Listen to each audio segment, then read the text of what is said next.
Long ago, when the moon still listened to human prayers, there was a village called Kalimbo, hidden between tall baobab trees and a winding river.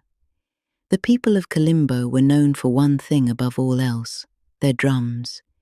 Each drum carried a rhythm passed down through generations, and it was believed that the spirits recognized the village by sound before sight. Among the villagers lived a young man named Tari, an orphan raised by the entire community. Tari was quiet, observant, and often awake when others slept. At night, while the village rested, he claimed to hear a drumbeat coming from the forest, slow, deliberate, and never played during the day. The elders warned him.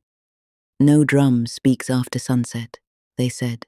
"What answers the night does not belong to humans."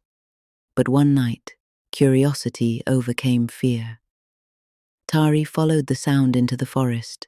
The air grew cold, and the drum beat led him to a clearing where an old drum sat alone, carved with symbols of humans dancing beside shadows. No one was playing it, yet it beat. When Tari touched the drum, the forest fell silent. A voice rose from the earth itself. "Play, and your village will prosper. Refuse, and hunger will follow." Terrified but thinking of Kalimbo, Tari carried the drum back. The next morning, he played it in the village square. Crops grew taller within days. The river swelled with fish. Children laughed more, and the elders praised Tari as chosen by the ancestors. But at night, people began to disappear. At first, it was travelers, then hunters. Finally, a child. Suspicion fell on the forest, on spirits, on curses, but never on Tari. He was the village's blessing. One night, overwhelmed by guilt, Tari returned the drum to the clearing and demanded answers. The drum spoke again. "You feed us with sound," it said, "and we feed on those who hear it."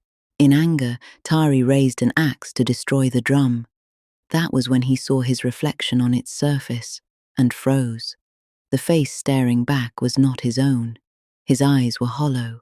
His shadow moved before he did. The truth struck like thunder. Tari had disappeared the very first night he followed the drum. What returned to the village was not human. The axe fell from his hand as the forest closed in. At dawn, villagers found the drum gone. The prosperity faded. The disappearances stopped. To this day, the elders say, "If you hear a drum playing where no hands can be seen, do not follow, because some spirits wear human skin best at sunrise."